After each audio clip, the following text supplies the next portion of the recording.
Bien, ya estamos aquí con ustedes. Buenos días, doctor Espinosa. Buenos días, doctor Jacín. Dígame cómo anda todo. ¿Qué tenemos para hoy? Bueno, tú sabes, estamos corriendo rápido hacia el Ujú. 2016. ¿eh? Apenas nos quedan 2 días. 2 días solamente, 48 horas le quedan prácticamente este año.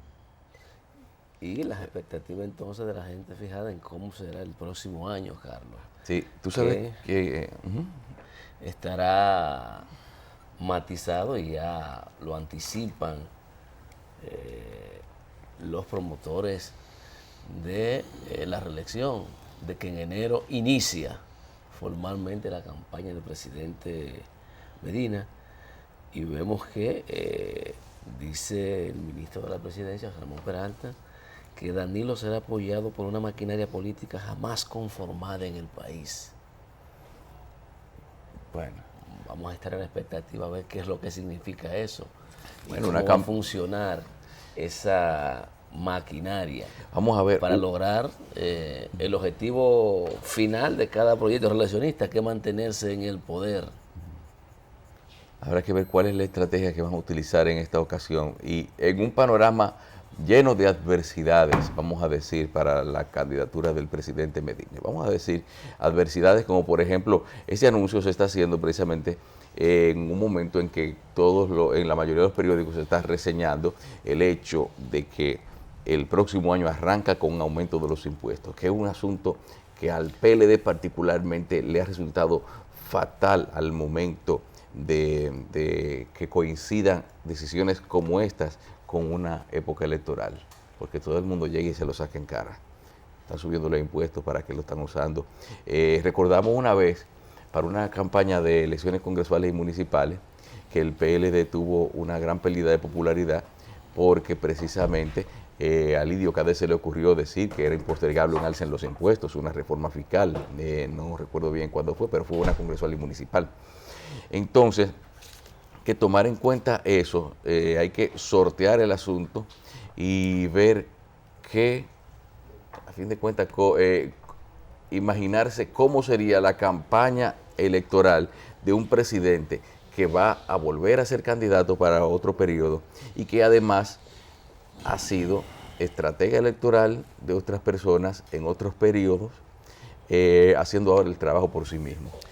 Mira, no te sorprendas si, contrario a lo que han planteado algunos funcionarios, y como ya ha sido en alguna materia una práctica del presidente, dejar que los funcionarios hagan bulla y después parecer como el gran mago y desactivar la bomba. Hay varios ejemplos que han ocurrido durante su ejercicio de gobierno. Ciertamente hay previsto un aumento en el ITEVI que tiene mucho que ver con la reforma tributaria que se hizo justamente iniciando el gobierno, donde hubo un aumento de los impuestos. Entonces, estando en un año electoral, tal y como tú señalas, es muy posible que el presidente aplace esa entrada en vigencia de ese aumento por los efectos colaterales, porque en un momento en que se ha estado beneficiando de una reducción astronómica de los precios de los combustibles, en el que el gobierno ha estado ganando una cantidad importante de dinero, entiendo yo, producto de eso, porque aunque ha bajado los combustibles, la escala de precios, y decíamos ayer, el problema de la energía eléctrica se mantiene. Y eso ha beneficiado al gobierno, aunque no la población. Y eso le puede permitir sortear durante un par de meses la situación hasta que pasen las elecciones. Y a lo mejor lo que debe anunciar el presidente es finalmente la decisión de convocar el pacto fiscal que está pendiente en la República Dominicana. Estás pendiente. Olvidarse por el momento de meter ruido a un panorama que para muchos, sobre todo los abanderados de la región, entienden que el gobierno gana como quiera. A lo mejor eso no importa porque tenemos 60, un 70% y vamos a dar una pela. A lo mejor se emborrachan y forzan para esa situación. Yo creo que el presidente tiene que ser más inteligente que muchos de sus asesores y calcular bien los pasos que va a dar en este instante que vive la República Dominicana, porque las cosas, como yo la veo, no están tan seguras. Y de hecho su propia situación interna lo dice. Y para madurar y poder tener éxito, el proyecto relacionista debe evitar la mayor cantidad de ruido. Y ya hay voces que han estado, por ejemplo, Peregrino Castillo ha dicho que hay que aplazar eso. Lo han dicho otras personas. Y el presidente... Sí, pero si el presupuesto depende en cierta forma y tomó en cuenta de que iba a haber ese aumento del ITEVI, ya es una situación. Eso no es decisión del delicada. presidente. Vamos a ver. Aplazar eso o no, al final. ¿Qué es lo que le representa en estos 4 meses? ¿O tú crees que los cuartos de la campaña van a depender del presupuesto que entra solamente? No, pero... ese dinero tiene que estar ya localizado, ubicado. Porque no puede estar. El riesgo se calcula en política. Y el presidente va a calcular cómo va a influir eso en la intención de voto. Un aumento del ITEVI, sumado a la irritación que tiene la gente porque la energía eléctrica no ha bajado. Porque los precios, a pesar del comportamiento del Código Internacional, no han bajado. Y un aumento de ITEVI implica automáticamente un aumento de los productos. Y eso puede ser contraproducente. Es lo que visualizo con relación al problema del ITEVI. Y más allá de eso, entonces está el problema cómo recomponer las fuerzas políticas en la República Dominicana. Tienen el problema ellos de Santo Domingo Norte y de La Vega, que también es un asunto. Nosotros Santo Domingo Norte, porque ahí ¿Tú vi te imaginas que inclusive en Nueva York, 7 precandidatas a diputadas están planteando la nulidad de una encuesta porque entienden que si eso mañana para beneficiar a una candidata a diputada ultramar. Pero tú tienes que los seguidores de Monchi en Santiago no aceptan el triunfo de Abel porque entienden que hubo irregularidades en el proceso y sobre todo en el padrón. Y yo no sé si esas irregularidades fueron tan grandes como para Monchi perder 30-60 o 60-30. Pero tienes el caso de La Vega, que la comisión se declaró incompetente y lo manda al comité político. El caso de Santo Domingo Norte. O sea, hay cosas a lo interno del partido que tienen que definirse y que de una u otra forma tienen que ver con el éxito o no del proyecto reeleccionista.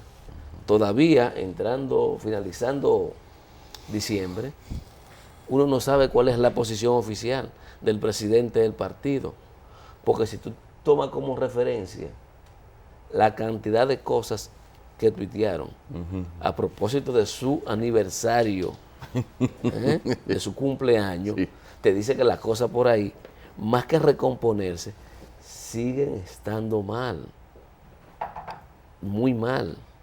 Entonces, todos esos elementos tienen que conjugarlos. El proyecto reeleccionista no puede dejarse llevar de la emoción y disponerse al cumplimiento de la ley solo cuando le conviene. Porque puede decir, no estoy cumpliendo la ley que se dictó hace unos años y estableció la reforma tributaria. Entonces el presidente va. Yo creo que no, que las cosas no funcionan así en política. Y sobre todo cuando el paso que se puede dar puede afectar los intereses del gobierno, que pretende que la población lo beneficie con 4 años más.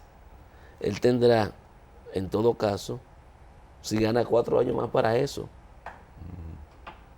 Y digo yo, fundamental el 16, no importa quién gane, que nos aboquemos a discutir el pacto fiscal en la República Dominicana, de manera tal que la estructura tributaria pueda ser un poco más justa y menos igualitaria. Claro. Más justa y menos igualitaria, tal como lo planteábamos ayer. Acá, tú que eres abogado, ¿cómo tú consideras que con Subero Isa las cosas marchaban mejor en el sistema judicial? No vamos a decir mejor en cuanto a términos de cantidad y calidad de sentencias, sino en cuanto a agilización de procesos y en cuanto a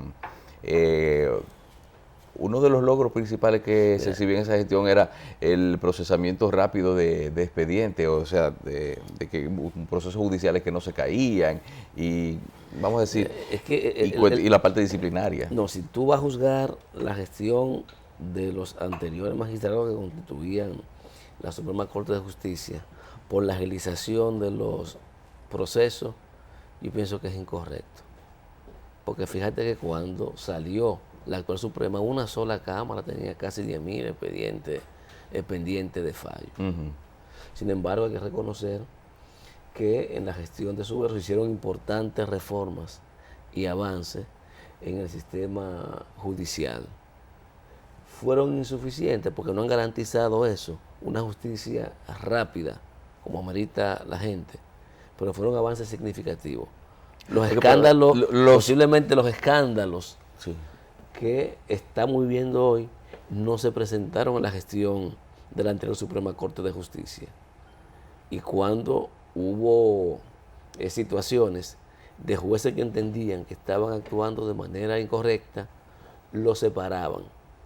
Y muchas veces lo hacían sin el concurso de la opinión pública. La opinión pública se enteraba después que el juez había sido sancionado disciplinariamente o había sido ya separado de la carrera judicial.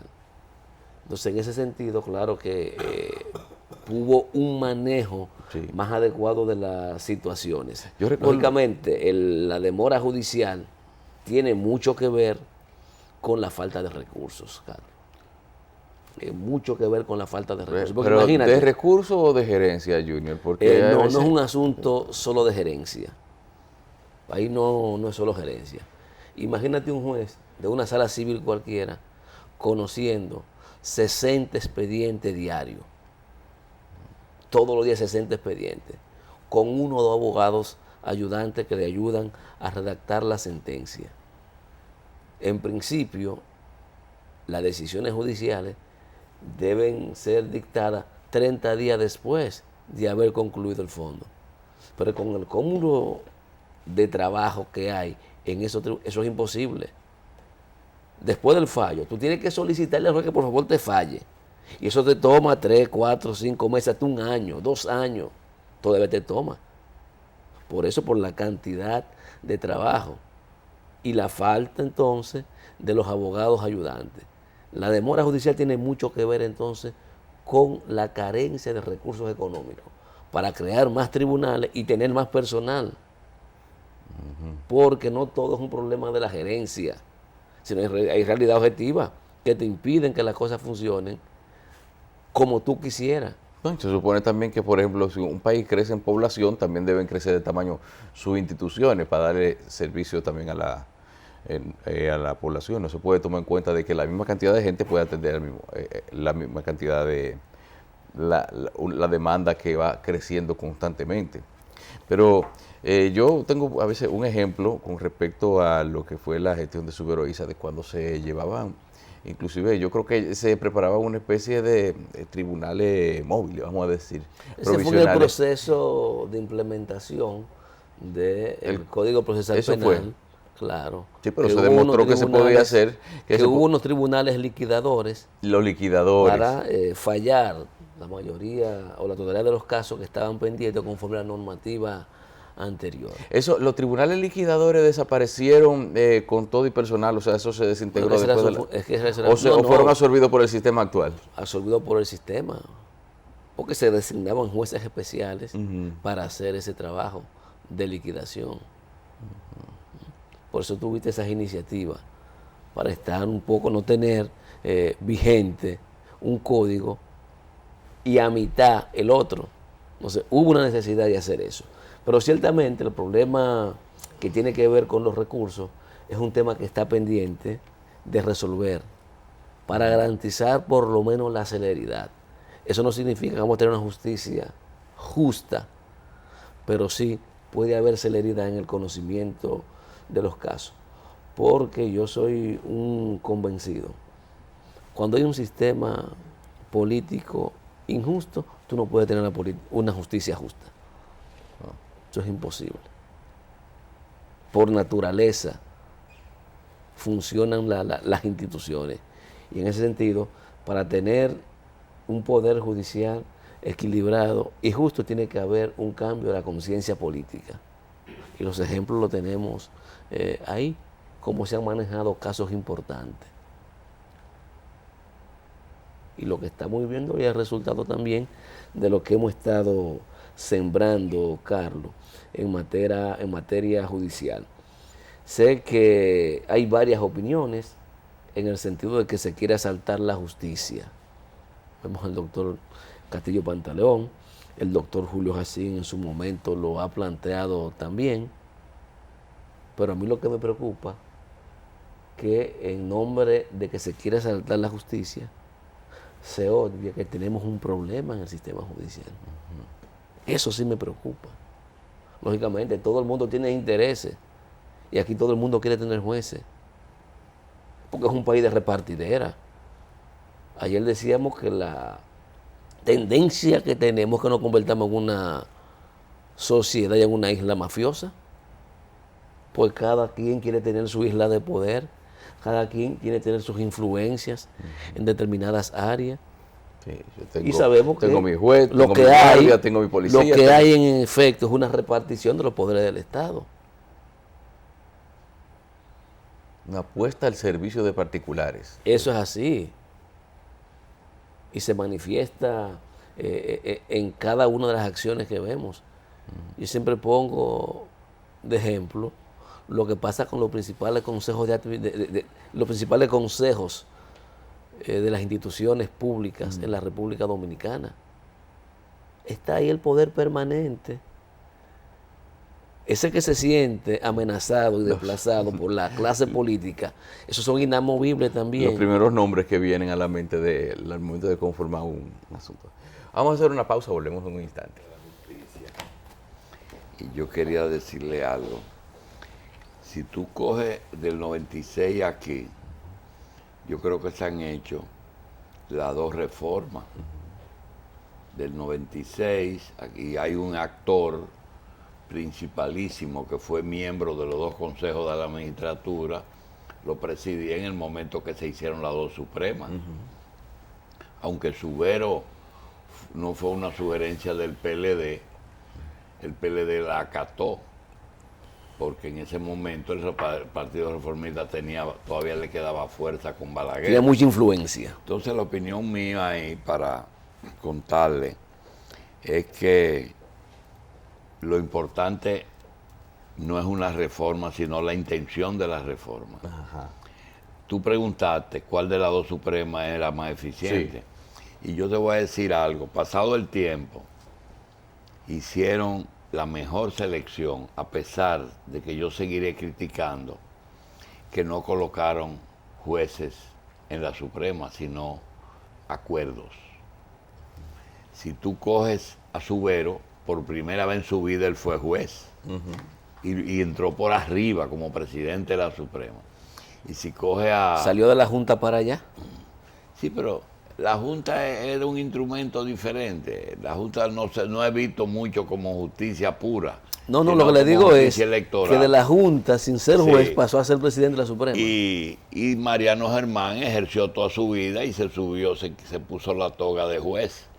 Lo que yo quiero decir es lo siguiente. Indudablemente, el tiempo nos dijo que ellos, conscientes de que no procedían de la judicatura, hicieron un esfuerzo y yo creo que hicieron un buen trabajo. Pero, como dice algo, señor, aquí, qué sé yo, que todo lo daña. ¿Cómo es? El fraude. El fraude todo lo corrompe. Todo lo corrompe. La intención del ideólogo de la justicia, si hubiese sido lo que él quiere que nosotros pensemos, que él es el gran reformador, hubiera sido precioso, pero resulta que quien daña justamente esas dos supremas es el que la creó. Ay, porque a Subero se lo lleva Sunlán y a este hombre se lo lleva Félix Bautista. ¿Qué significa? que esa justicia no se hizo para modificar las fallas que teníamos ni para mejorarlas. Aunque de hecho, si esos 2 puntos no hubieran aparecido, lo hubiera logrado. Es que se hizo para protegerse, para proteger una gestión mafiosa, porque la palabra es fea y a él debe salirle muy mal, pero esa es una gestión que en el fondo fue una gestión mafiosa, porque hacían actos de mafia. Y si tú te pones a ver, en la forma que se han manejado, tienen que coincidir con eso. Y no solamente el caso de Félix, sino de aquello que el doctor enarbola cada rato, que la cosa, yo a veces tengo la tendencia a juzgar desde el punto de vista de ubicación política, la izquierda, la derecha, y hay cosas que no son ni de izquierda ni de derecha, son buenas o malas. Son buenas o malas. Tú no puedes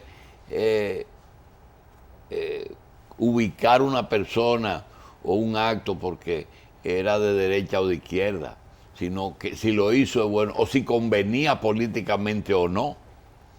Entonces yo creo que las 2 Supremas pudieron ser buenas y tenían personas capaces para hacerlo. Y si no lo eran, se capacitaron, como se capacitó Leonel en el poder como estadista.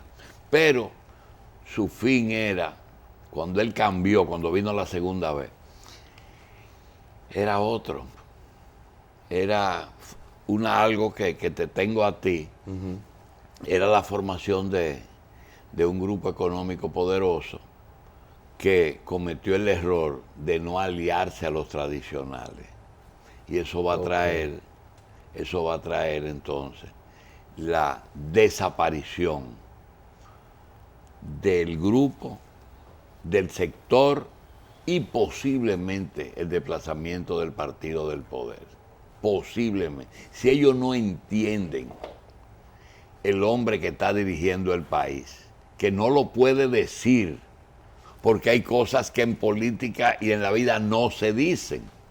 O a ti se te ha ocurrido explicar, pensar que un hijo llama a su madre y le dice, mamá, dame las explicaciones de cómo fue que tú me concebiste. No, y explícame. Hay cosas que eso no se puede, eso ocurre. Sí. Y es normal, y ocurre millones de veces al día y al minuto, pero eso no se habla. Y eso le está pasando a Danilo.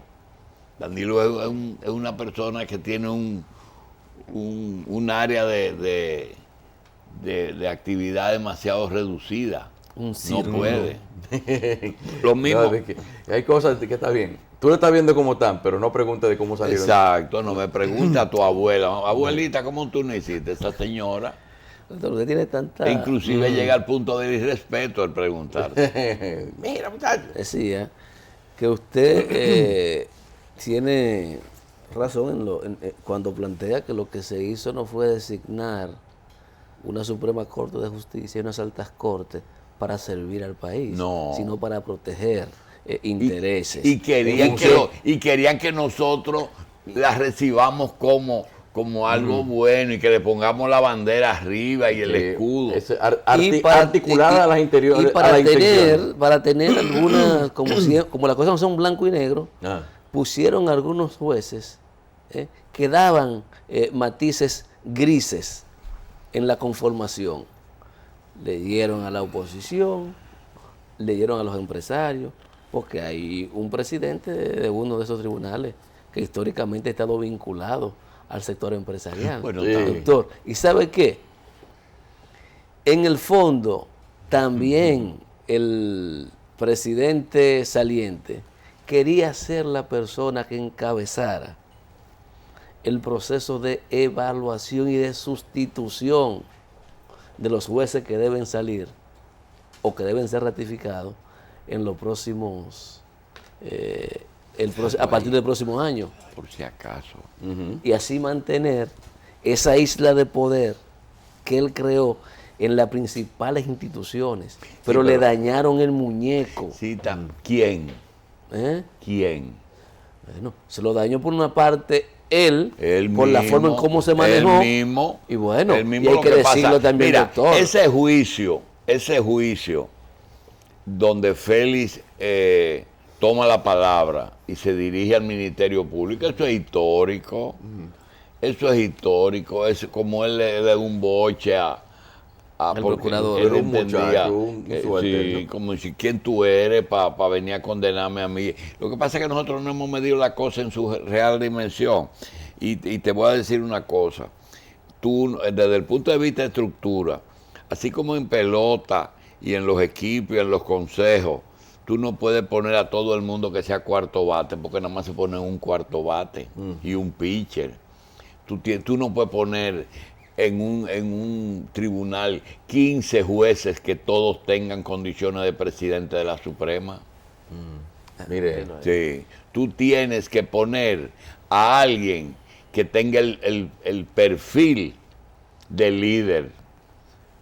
Y ahí no se equivocaron con Mariano, porque tú puedes encontrar muchos abogados que tengan la misma capacidad, pero muy pocos que tengan mayor capacidad jurídica que Mariano. Aunque para ser juez no solamente se necesita capacidad jurídica, tú tienes que ser un hombre valiente, tú tienes que ser comedido, tú tienes que ser discreto, tú tienes que ser, no tener necesidades económicas, tú tienes que ser honesto, tú tienes que conocer las leyes y tú tienes que ser guapo. Tú no puedes ser un cobarde si tú eres juez. no, claro. Ni puedes tener intereses, ni puedes tener compromisos. Y entonces, él lo tenía todo, pero tenía compromiso. Esa parte.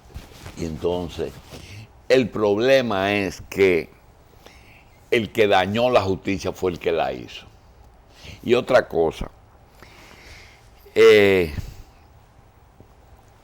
yo estoy viendo que el presidente ayer fue al metro y esa fue sorpresa porque si tú ves la foto, de Andino no está. Ah, sí, quiero en el Carrasco. Posiblemente Danilo no esté en el país, De Andino. posiblemente esté fuera. Y Leonel es que lo recibe, Leonel Carrasco. Eso está bien, pero es una verdadera visita sorpresa. ¿Por qué? Porque cada vez que ese presidente tiene que coger al director de presupuesto y asignarle una suma mensual en un principio de año en que los cuartos no alcanzan, porque acuérdate que es presupuesto, Sí. y tiene que decir, quiero terminar la segunda línea en abril. Oye bien, necesito para ello duplicar la inversión para acelerar los trabajos.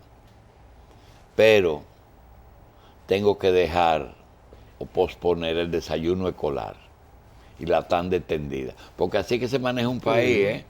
Lo otro es retórica. Y estoy bien por un lado porque tengo los combustibles que me bajaron, pero también me bajaron los ingresos.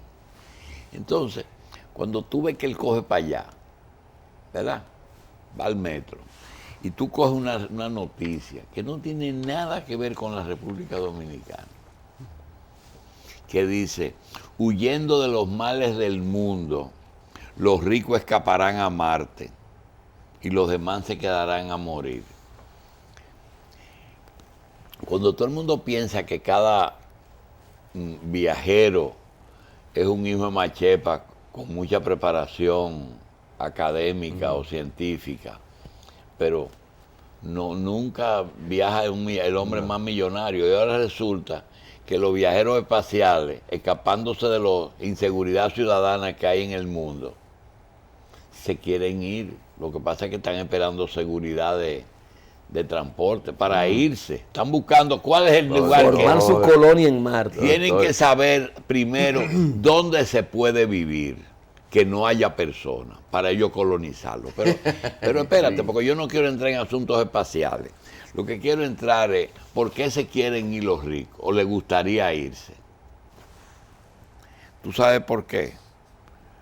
Junto con lo del metro, de la visita sorpresa, a mí se me ocurre que el gobierno que ha tenido peores relaciones públicas es el gobierno de Danilo Medina. Y no porque Rodríguez Marchena sea un mal relacionador, porque el presidente ha cogido la pelota y se la ha metido en los bolsillos. Él es que está dirigiendo y se está equivocando, porque las cosas que está haciendo buenas. ¿Tú crees que eso no es una noticia? Que un relacionador público deje filtrar en los medios de República Dominicana de que vean que el principal problema que tiene este gobierno, que es la inseguridad ciudadana, podría no justificarla, pero por lo menos morigerarla un poquito, diciendo, espérate, esto es global. Tanto es así que los ricos quieren irse del país. Ayer me ponen una nota, alguien que se fue de vacaciones, me dice, qué linda la Navidad. Saliendo de mi casa para el aeropuerto, a un amigo mío le entregó el celular, la cartera, el celular, la cartera y el reloj a una persona que solamente tenía un cuchillito. Oye, la persona nada más tenía un cuchillito y él le entregó esas 3 cosas.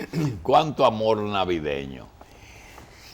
El asunto, y ahora aparecen entonces en una semana 2 ajustes de cuenta. El gobierno no sabe lo que va a hacer, ¿verdad? No sabe. Matan a un alcalde. Mataron a 2 en circunstancias. Todo el mundo a tiro.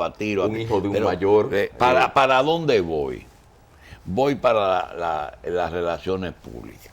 Este gobierno, si tú coges el canal oficial, en verdad hay una disposición de que el canal oficial no se utilice en política partidista, porque es una ventaja que tendría el gobierno sobre el resto de los medios. Pero siendo la política tan cara, ¿por qué el gobierno no dispone que en vez de ojalá, que es lo que tienen compitiendo con nosotros por la mañana, de que ojalá, ¿por qué no cogen esa programación y la dividen en todos los partidos políticos para que hagan su campaña desde ahí? Podría ser. ¿Verdad? Y abaratarle a los partidos No, y dar una muestra de tolerancia democrática también con eso, entonces, una asignación de espacio. Yo no estoy entendiendo. Mira el caso de la visita sorpresa. Nadie se mete en el 911, porque el 911 es algo que si tú te metes vas a conseguirte la crítica inmediatamente. Pero vamos a hablar de la visita sorpresa. La visita sorpresa, si tuviera relaciones públicas el gobierno, hiciera lo siguiente: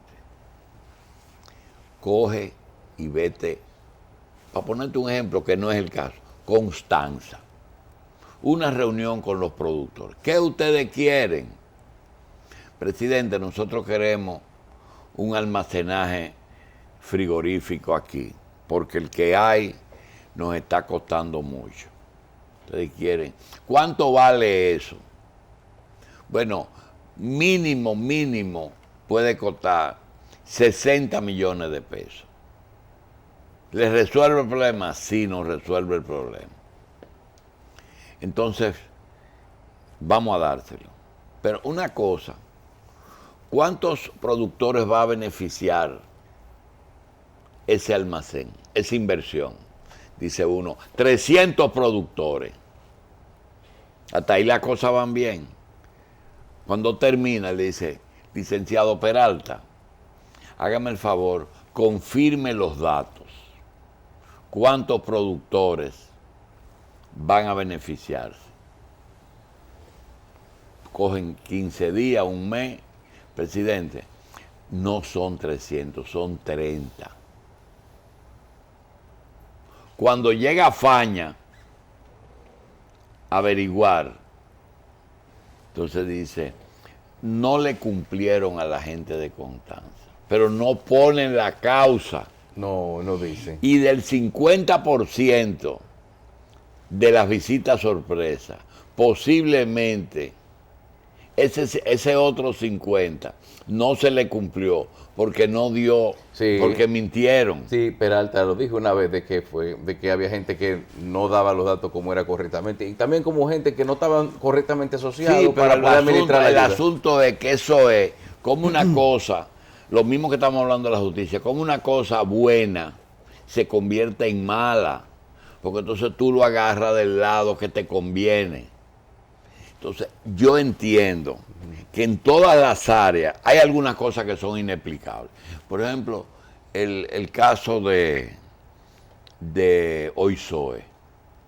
Oizoe, hay un suicidio que hiere la sociedad dominicana por un problema que es viejísimo, Sí. que es el chantaje al que el hombre deja un papelito, los dos están presos. Los dos están presos. Ahora, ¿qué quiere la gente y qué quiere la oposición? La oposición quiere que ese caso se lleve al gobierno. ¿Sí o no? Sí, así es. Bien.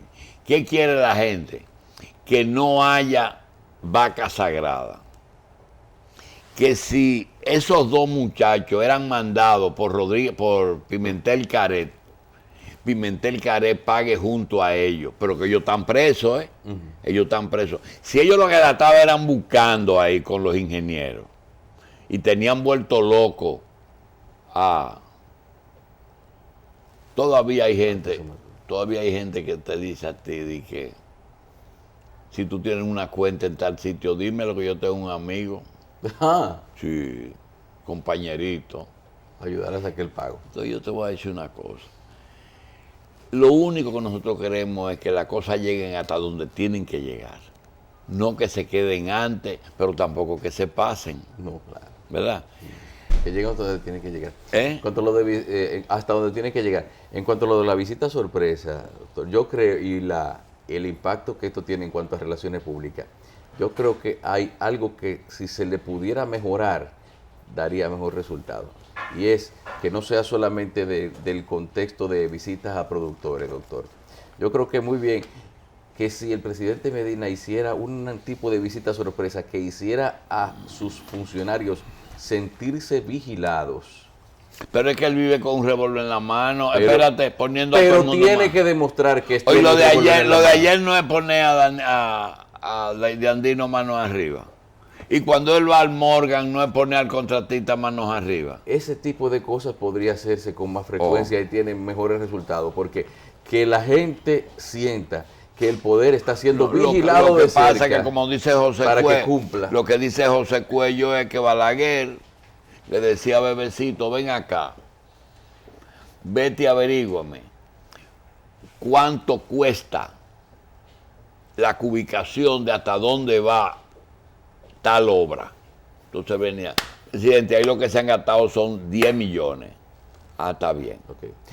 O tú sabes lo que hacía, que abría la gaveta y le decía, doctor Espinosa, ¿en qué le puedo servir? Doctor, yo vine porque tengo un problema de que hay un funcionario que no está cometiendo un abuso de poder. Ah, qué bueno. A propósito, doctor, le agradezco la información. Hágame el favor, léeme esa carta. Y a una persona que no tenía nada que ver con el tema que él fue a tratar, ni que era funcionario, lo ponía a leer una carta para ver si a él le estaban metiendo gato por liebre. Ajá. ¿Tú entiendes? Entonces, doctor, es una carta que le están mandando, un informe, léamelo. Y lo ponía a leerle la cosa. Entonces, el problema es el ejercicio del poder en este momento. Ahorita, yo te tengo algo, después que Félix nos diga que el escogido sigue ganando y que el Licey comenzó a ganar. Está bien. Vamos a una pausa, volvemos con los deportes.